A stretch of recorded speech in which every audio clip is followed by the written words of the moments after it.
In the last class, we have started with the graphical representation of a motion. In that one, we have discussed about the distance time graph. In that, the graph will be like this. Okay, it is for a uniform motion of a object which shows a distance and a time. Here we represent a distance in y-axis and time in x-axis. It is for a uniform motion of the object. In the next one is a velocity time graph. In this one, we are going to consider the velocity in the y-axis and the time in the x-axis. Here it shows that the velocity of the object moving in a straight line path, because what we are telling is when the object is in a uniform motion, the velocity does not changes here, it remains same. So the graph will be like this. The height of the object, that is the height of the object remains same. Here this is the t1 and t2 are the time interval for the object, but the velocity of the object remains constant. It does not changes here because the object is moving in a straight line or in a uniform motion. Hence it shows a straight line path of the object. This is a velocity time graph for a object moving in a uniform motion. Okay. The next one is a acceleration time graph. In that case, what happens? The velocity remains a constant. So that what happens? The acceleration is changes. So the acceleration time graph will be like this. I will show it. But what happens in acceleration time graph? The velocity of the object remains constant. Then the acceleration will be changes here. Okay, in this velocity time graph, if we want to calculate the distance traveled by the object in the time interval t1 and t2, then we have to consider the distance covered by these time intervals, that is point A to point B. So we know that the displacement is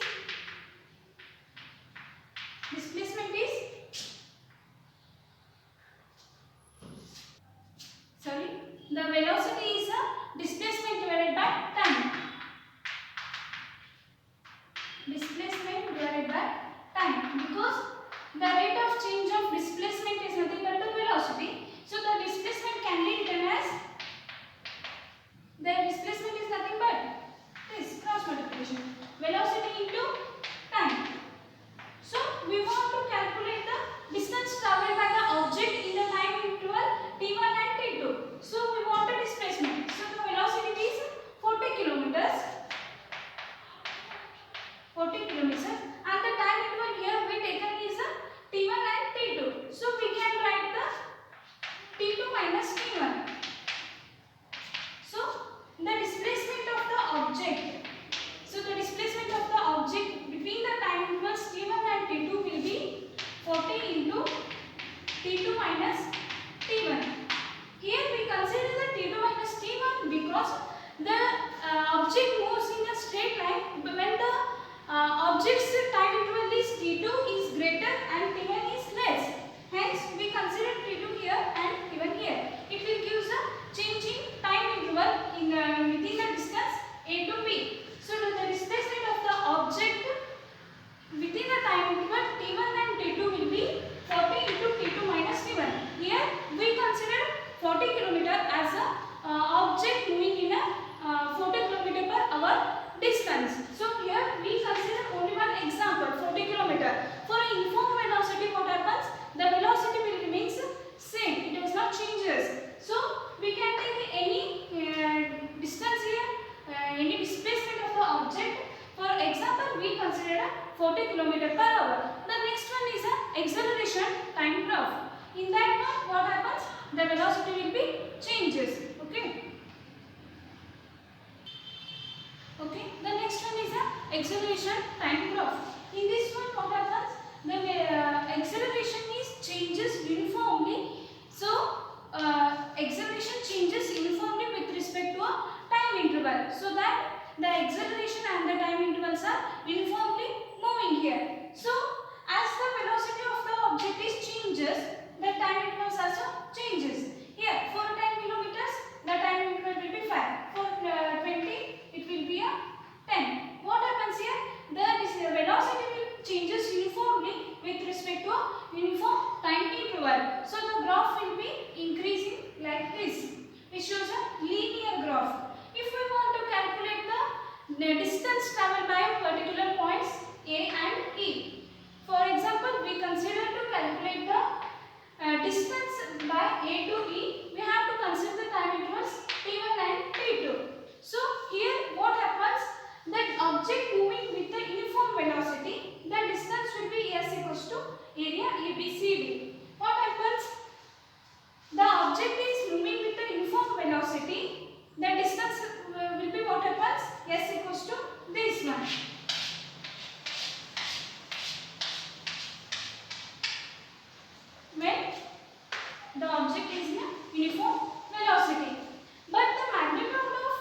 area of trapezium, or we can apply here the area of rectangle and the area of trapezium. So we will get the distance travelled by the object within the time intervals t1 and t2, and the distance travelled S is equals to area of A, B, C, D, E.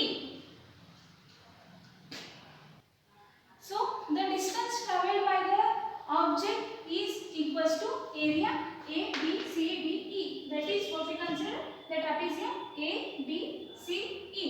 So here we want to calculate the area covered by this object. So S is equal to, we are applying the trapezium formula as a area of rectangle plus area of triangle. So the area of rectangle A, B, C, D, that is this one, area of rectangle, and area of triangle, this one, ADE.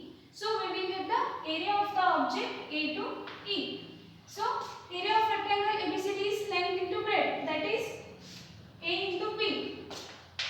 This is the length, and the breadth will be B into C. So the area of triangle is ADE. So the breadth is AD and the height is D into E. That is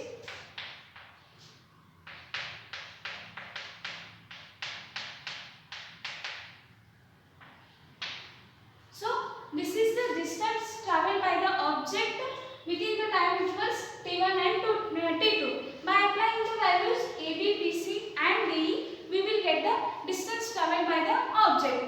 The object which is a non-uniform motion, in that case what happens? The object has a different velocity and a different time interval. It may be a graph which shows like maybe zigzag, or the velocity time decreases with the time interval. What happens in that case? The velocity and time intervals are not uniform. In that case it is changes with respect to a time interval. Here the velocity does not constant. It constantly changes here. Okay. The next concept is equations of motions. These equations of motions will help to calculate the distance travel, velocity, that is velocity nothing but the initial velocity and the final velocity, time interval. We are going to calculate using these equations. These relates velocity and time, distance and time, and distance and velocity. These equations are called as equations of motion. The first one is v is equals to u plus at. The next one is s is equal to ut plus half at square. And third equation is v square minus v square is equal to u square plus 2as. We can also write like this: v square minus u square is equal to 2as. These will relate the velocity and time, distance and time, and the distance and velocity. It will help to calculate the velocity, distance, and the time interval. By knowing the values of velocity and time, we can calculate the distance. We are going to determine the equations of motion using a graphical representation of motion.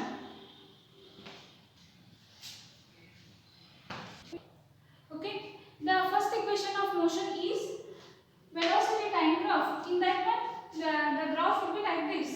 Here we consider the velocity in y-axis and the time interval in x-axis. The object A covers a certain distance up to the point P. This is some point covered, some distance covered by the object A to the point B. So here we are going to calculate the velocity by knowing the time interval, or we calculate the time interval by knowing the initial velocity and the final velocity.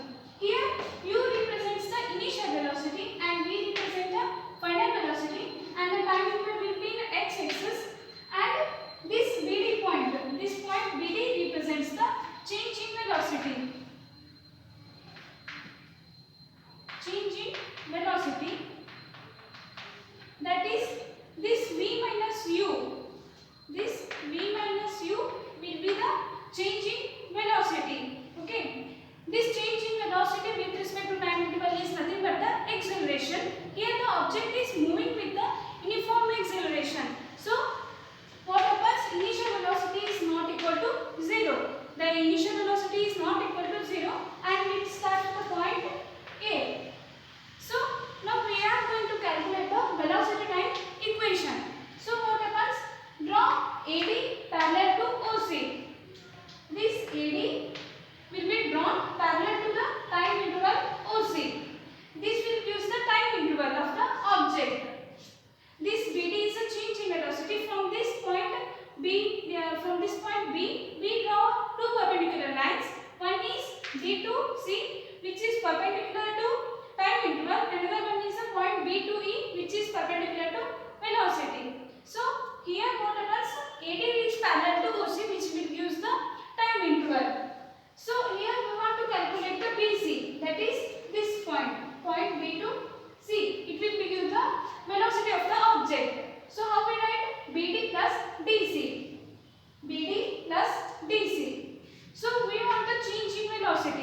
total point will be a final velocity, and this point BD will be the change in velocity.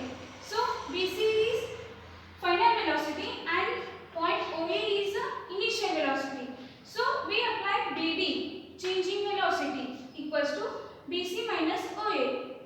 BD equals to V minus U. By applying the BC and OA values, we will get the change in velocity. So the acceleration is nothing but the rate of change of velocity. Therefore, change in velocity divided by time will give the acceleration. Therefore, acceleration is BD. Change in velocity is a BD, and the time interval will be TA.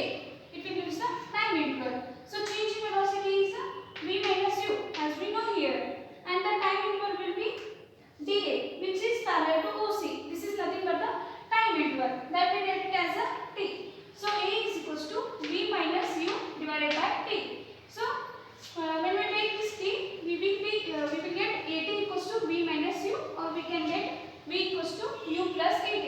This is the equation for a velocity time graph. Velocity time equation, that is V equals to U plus AT.